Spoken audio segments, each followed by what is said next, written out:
तो गाइज आज का जो पहला क्वेश्चन यहाँ पर पूछा गया ना, पहला क्वेश्चन पूछा गया है आपसे राष्ट्रीय कृषि और ग्रामीण विकास बैंक यानी कि नाबार्ड रूरल, जो यहाँ पर जो है ना national bank for agriculture and rural development NABARD ये होती है।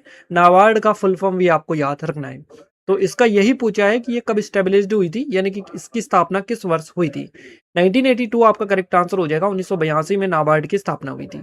नाबार्ड की जो स्थापना है ना, ये 12 जुलाई 1982 को 20 शिवरमन समिति की सिफारिश पर की गई थी।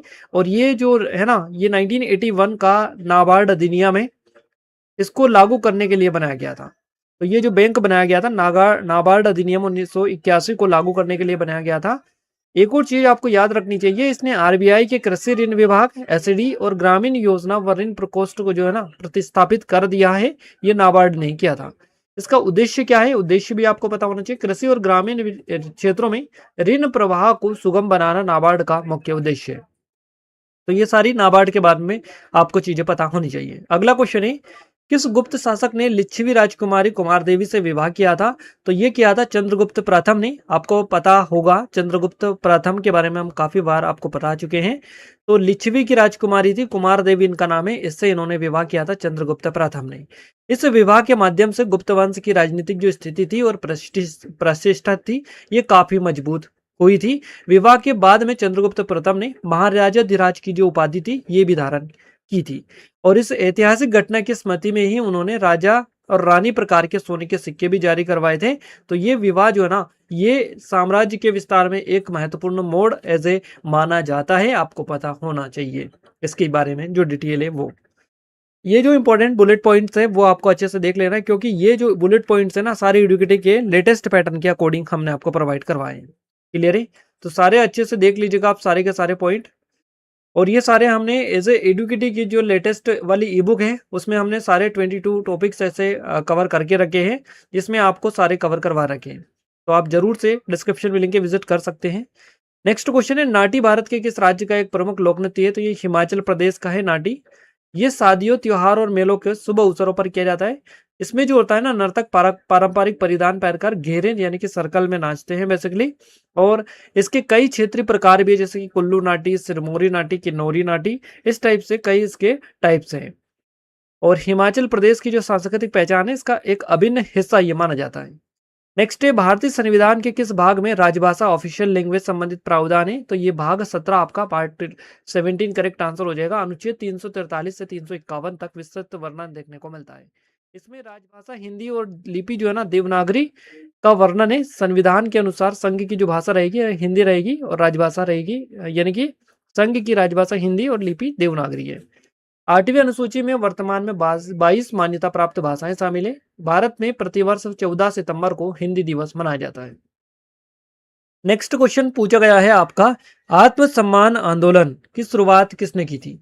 तो आत्मसम्मान आंदोलन की जो शुरुआत की थी वी रामास्वामी पेरियर के द्वारा इसकी शुरुआत की गई थी। इस आंदोलन की शुरुआत 1925 में तमिलनाडु में हुई थी। और पेरियार ने एस रामानंद के साथ मिलकर ब्राह्मणवादी वर्चस्व को चुनौती देने के लिए इसे शुरू किया था। इसका जो मुख्य लक्ष्य है ये जाति विहीन समाज बनाना, महिलाओं के अधिकारों की रक्षा करना था। इसे दक्षिण भारत में द्रविड़ आंदोलन के नाम से भी जाना जाता है। नेक्स्ट क्वेश्चन है, पृथ्वी की तुलना में चंद्रमा पर ले जाने पर किसी वस्तु में क्या अपरिवर्तित रहता है। तो ये द्रव्यमान जो होता है ये अपरिवर्तित रहता है। द्रव्यमान वस्तु में मौजूद पदार्थ की कुल मात्रा जो पूरे ब्रह्मांड में स्थिर रहती है। वस्तु का भार बदल जाता है क्योंकि यह गुरुत्वाकर्षण पर निर्भर करता है। चंद्रमा पर गुरुत्वाकर्षण पृथ्वी का लगभग 1/6 भाग है, इसलिए वहां भार कम हो जाता है। द्रव्यमान एक सदिश राशि अदिश राशि, जबकि जो भार है ना ये एक सदिश राशि है, याद पर रखना है। चलिए नेक्स्ट क्वेश्चन है, ओलंपिक ध्वज को पहली बार आधिकारिक रूप से कब और कहां पर फहराया गया था। तो इसको 1920 एंटवर्प ओलंपिक में फहराया गया था। ओलंपिक जो ध्वज है ना इसको पियर डी कॉर्बटियर द्वारा 1914 में डिजाइन किया गया था। प्रथम विश्व युद्ध के कारण 1916 में कि खेल रद्द होने के कारण इसे पहली बार 1920 में फहराया गया था। और ध्वज में 5 छल्ले होते हैं जो 5 महाद्वीपों की एकता का प्रतीक माना जाता है। सफेद पृष्ठभूमि पर ये जो छल्ले है ना आपसी भाईचारे और वैश्विक सहयोग को दर्शाते हैं। नेक्स्ट क्वेश्चन है, Times Higher Education THE Asia university ranking 2025 में अन्ना यूनिवर्सिटी की रैंकिंग क्या है, तो ये 111वीं रैंकिंग है इसकी। एशिया में इसे 111वां स्थान मिला है, जबकि भारत में यह दूसरे स्थान पर है। विश्वविद्यालय को अनुसंधान क्षेत्र में 80 का स्कोर प्राप्त हुआ है, 80.0 का स्कोर प्राप्त हुआ है। इसका कुल ओवरऑल स्कोर 52.3 दर्ज किया गया है। ये रैंकिंग एशियाई उच्च शिक्षा संस्थानों की गुणवत्ता का विश्लेषण करती है। नेक्स्ट क्वेश्चन है आपका, ट्रायथलॉन प्रतियोगिता में स्पर्धाओं का सही क्रम क्या है? तैरना, साइकिल चलाना और दौड़ना। ये एक क्रम होता है। तैराकी से साइकिलिंग के बीच के समय को T1, साइकिलिंग से दौड़ के बीच के समय को T2 कहा जाता है। तो ओलंपिक दूरी में 1.5 किलोमीटर तैराकी, 40 किलोमीटर साइकिलिंग और 10 किलोमीटर दौड़ शामिल है। यह एक अत्यधिक सहन शक्ति वाली बहुखेल प्रतियोगिता है। इसके अलावा ये मैथ्स का क्वेश्चन है, यदि पृथ्वी की त्रिज्या, माफ कीजिएगा ये पृथ्वी साइंस का है, यदि पृथ्वी की त्रिज्या दोगुनी कर दी जाए चंद्र ग्रहण पर क्या प्रभाव पड़ेगा? पृथ्वी की छाया बड़ी हो जाएगी, है ना, और ग्रहण की जो अवधि है लंबी हो जाएगी। तो त्रिज्या बढ़ने से पृथ्वी द्वारा अंतरिक्ष में डाली जाने वाली छाया का आकार बढ़ जाता है। इससे चंद्रमा को पृथ्वी की छाया से गुजरने में अधिक समय लगेगा, जिससे ग्रहण लंबा होगा। इसके अतिरिक्त गुरुत्वाकर्षण और समुद्र में ज्वार भाटा जो है ना, इस पर भी विनाशकारी प्रभाव पड़ सकते हैं। यदि घनत्व समान रहे तो पृथ्वी का द्रव्यमान भी 8 गुना बढ़ जाएगा। नेक्स्ट है, कौन सा पादप हार्मोन कोशिका विभाजन और वृद्धि के लिए रिस्पॉन्सिबल नहीं है, या वृद्धि को बढ़ावा नहीं देता है? तो abscisic abscisic acid abscisic acid एक विकास अवरोधक है जो वृद्धि को रोकता है ना। ये पत्तियों के झड़ने, बीज के सुप्तावस्था के लिए रिस्पॉन्सिबल है। इसके विपरीत होता है ऑक्सिन, जिब्रेलिन और साइटोकाइनिन। ये वृद्धि को बढ़ावा देने वाले हार्मोन है। तो ए पौधों को तनावपूर्ण परिस्थितियों जैसे सूखा का सामना करने में मदद करता है। भारतीय संविधान की किस अनुसूची में राज्यों और केंद्र शासित प्रदेशों के क्षेत्र अधिकार का उल्लेख है? क्षेत्र अधिकार का, तो यह प्रथम अनुसूची में है। इसमें भारत के सभी राज्यों, केंद्र शासित प्रदेशों के नाम और उनके विस्तार का वर्णन है। यह अनुसूची संविधान के अनुच्छेद 1 से 4 तक से संबंधित है। दूसरी अनुसूची में वेतन, तीसरी में शपथ संबंधित प्रावधान है। किसी भी नए राज्य के गठन या सीमा परिवर्तन भी इसी संशोधन में किया जाता है, इसी अनुसूची में संशोधन किया जाता है। 1991 के आर्थिक सुधारों एलपीजी के बाद भारत के विदेशी मुद्रा भंडार पर क्या परिवर्तन देखा गया? तो विदेशी मुद्रा भंडार में भारी वृद्धि हुई थी 1991 के आर्थिक सुधारों के बाद में। एलपीजी जो मॉडल लाया गया था, लिबरलाइजेशन, प्राइवेटाइजेशन, ग्लोबलाइजेशन जिसको ऐसा कहा जाता है। तो जुलाई 1991 के संकट के समय भारत के पास केवल 1.2 अरब डॉलर का भंडार था। सुधारों के बाद में प्रत्यक्ष विदेशी निवेश, एफडीआई और व्यापार उदारीकरण के कारण भंडार तेजी से बढ़ा। इन सुधारों में लाइसेंस राज का अंत, रुपए का अवमूल्यन शामिल था। आज भारत के पास दुनिया के सबसे बड़े विदेशी मुद्रा भंडारों में से एक है। नेक्स्ट क्वेश्चन है, एक ट्रेन 490 मीटर लंबे प्लेटफॉर्म को 15 सेकंड में और एक खंबे को 8 सेकंड में पार करती है। ट्रेन की चाल क्या है? तो यह 70 मीटर सेकंड। नेक्स्ट क्वेश्चन है आपका, 11 से 40 की संख्याओं के घनों का योग पूछा है आपसे। इस टाइप से मैथ्स का क्वेश्चन है। निम्नलिखित में से शुद्ध वर्तनी वाले शब्द का चयन करिएगा। संहार हो जाएगा ये, संहार। इस टाइप से परीक्षा की शुद्ध वर्तनी, वाष्प, सद्गुण, सज्जन, इस टाइप के जो क्वेश्चन है ना आपके बन रहे हैं। ए और बी की चाल क्रमशः 40 किलोमीटर घंटा, 80 मीटर सेकेंड है। तो उनकी चाल का अनुपात क्या होगा? 50-81 हो जाएगा।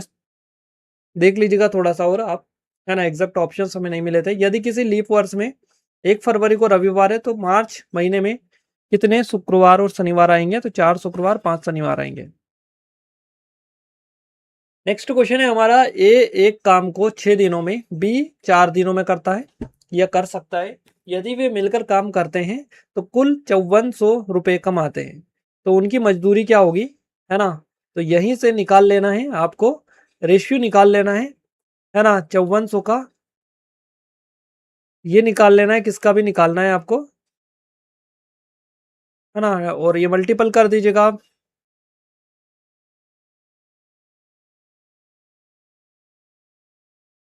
ये 3240, ये किसका निकल के आ गया? ये आ गया अपन 6 का निकाला था, यानी कि ए का काम आ गया है। ए का ये हो जाएगा, ये 3240, और बी का फिर ये हो जाएगा 2160। काफी इजी है, आसानी से निकाल सकते, इतना ज्यादा ये नहीं है ना। नेक्स्ट है, घोड़ा शब्द का सही पर्यायवाची क्या है? तो अश्व हो जाएगा, है, तुरंग, घोटा। नेक्स्ट, कथकली किस राज्य का एक प्रसिद्ध शास्त्रीय नृत्य है? तो ये केरल का हो जाएगा कथकली। दक्षिण भारत राज्य केरल जो है ना, यहाँ का एक शास्त्रीय नाट्य रूप है ये। अपनी विशिष्ट वेशभूषा, भारी श्रृंगार और मुखौटों के लिए स्पेशली ये काफी ज्यादा पॉपुलर है, याद रखना है आपको।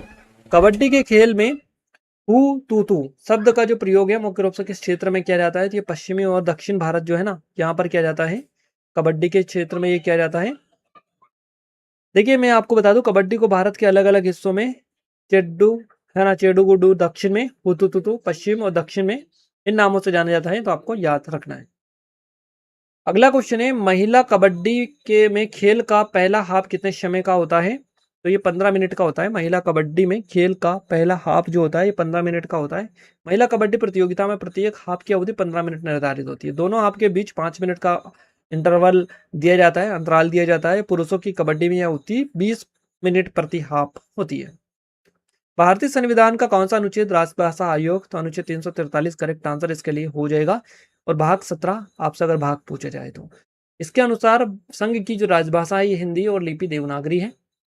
निम्नलिखित में से कौन सी नदी गंगा की सहायक नहीं है? विकल्प आपको जो दिए थे एग्जाम में वो हमें एग्जैक्ट नहीं मिले हैं। तो गंगा की प्रसिद्ध सहायक नदियां यमुना, सोन, गोमती दी गई थी। एक भिन्न नदी चुनना था जो कि हमें नहीं पता कि कौन सी भिन्न दे रखी थी, ऐसे तो बहुत सारी है अलग अलग। आधुनिक इतिहास में किस व्यक्तित्व के से संबंधित प्रश्न देखे गए? महात्मा गांधी से क्वेश्चन था आपका। गणित में परिमाप से रिलेटेड क्वेश्चन पूछा गया, 4 से 5 क्वेश्चन थे इस टाइप के। चित्रमिति है ना, खंड में वर्ग के परिमाप पर आधारित प्रश्नों का दिग्विजय था। हिंदी भाषा के खंड में जंग और दफ्तर शब्दों के लिए पूछा गया था शुद्ध वर्तनी। जंग और दफ्तर जैसे सामान्य शब्दों के अशुद्ध रूप देकर सही शब्द चुनना था। परीक्षा में शुद्ध अशुद्ध वाक्य शब्दों के लगभग 6 से 7 प्रश्न पूछे गए थे। विज्ञान के किस खंड में संख्यात्मक प्रश्न पूछा गया था? तो भौतिक फिजिक्स में पूछा गया था आपका, न्यूमेरिकल क्वेश्चंस थे आपके। भारतीय संविधान का कौन सा अनुच्छेद पंचायती राज से संबंधित है? तो 243 अनुच्छेद इसके लिए करेक्ट है। अनुच्छेद 243 से 243 तक पंचायतों की शक्ति संरचना का वर्णन है। इसे 73वें संविधान संशोधन अधिनियम के द्वारा भारतीय संविधान में जोड़ा गया था। अगला क्वेश्चन है, गुरु गोविंद सिंह से संबंधित प्रश्न था आपका। तो ये इतिहास संस्कृति से रिलेटेड हो सकता है। इनके जीवन की बात करें, खालसा पंथ की स्थापना के लिए जाने जाते हैं। हिंदी में पुलिस प्रशासन से 4 से 6 प्रश्न थे। गणित में सिंप्लीफिकेशन से क्वेश्चन थे 2 से 3। और जल संरक्षण संबंधित भी प्रश्न पूछे गए थे, संसाधनों का प्रबंधन से रिलेटेड। ओलंपिक खेलों संबंधित विशिष्ट प्रश्न जो था ये एग्जैक्ट नहीं मिला है, बाकी इसको अच्छे से देख कर जाएगा। और एक ये क्वेश्चन था, निम्नलिखित में से कौन सा वाद्य यंत्र फूक कर बजाया जाने वाला सुशील वाद्य है? एक लंबी नली जैसा दिखता है, तो तुरही ये आपका हो सकता है। और भी ऑप्शंस दे रखे थे जिसमें वीणा, संतूर, सारंगी और आपका ये तुरही जो है ना दे रखा था आपको। तो तुरही का उपयोग ऐतिहासिक रूप से युद्धों की घोषणा करने या राज दरबारों में विशेष सूचना देने के लिए किया जाता था। इनकी बनावट एक तरफ से सक्रिय, दूसरी तरफ से चौड़ी होती है, जिसे फूक मारकर बजाया जाता है ना। तुरही जो है ना एक प्राचीन वायुवाद्य है जो आमतौर पर पीतल या अन्य धातुओं की लंबी नली के